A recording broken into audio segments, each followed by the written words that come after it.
আসসালামু আলাইকুম। আশা করি সকলেই ভালো আছেন। আমি শীতকালীন একটা ফুলের ভিডিও নিয়ে এসেছি গাঁদানিয়া। এই গাঁদানিয়া ফুলটা দেখতে খুবই চমৎকার লাগে। কি সুন্দর একটা কালার এই ফুলের মাঝে। সূর্যমুখী ফুলের মতন ফুটে থাকে কিন্তু কালারটা ভিন্ন। দেখতে খুবই চমৎকার লাগে।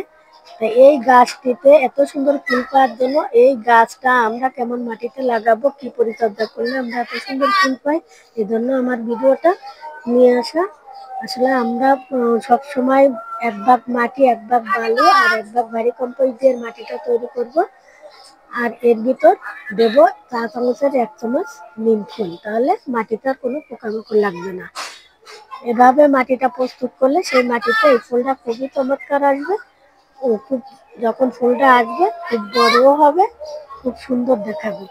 আর এর পানি দেওয়ার বিষয়টা হচ্ছে, আমরা যখন গাছের গোড়ার মাটিটা শুকিয়ে যাবে তখন পানি দেবো। আর এখন যখন ফুল আসা ধরে গেছে, ফুল ফুটছে, কড়ি আছে, সেই ক্ষেত্রে আমরা প্রতিদিন সকালে অল্প করে পানি প্রয়োগ করব।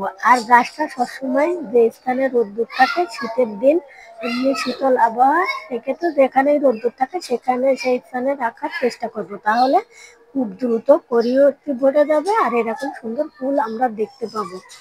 মাসে 2 বার আমরা যদি নিম কীটনাশকটা স্প্রে করি তাহলে গাছে আর কোনো পোকামাকড় লাগবে না। এছাড়াও আমার গাছের গোড়াটায় দেখেন, গাছের যে পুরনো মরা শাখা পাতাগুলো থাকে, এই পাতাগুলো কেটে পরিষ্কার করে লাগলে যদি রাখি তাহলে আমার গাছে ওইভাবে পোকামাকড়ের আক্রমণ হবে না। আমার গাছে দেখেন ফুল ফুটে আসছে, আরো কড়িও এসে গেছে, খুব সুন্দর কড়ি ধরে আছে, ওটাও খুব অল্প কয়েকদিনের ভিতর ফুল এসে যাবে।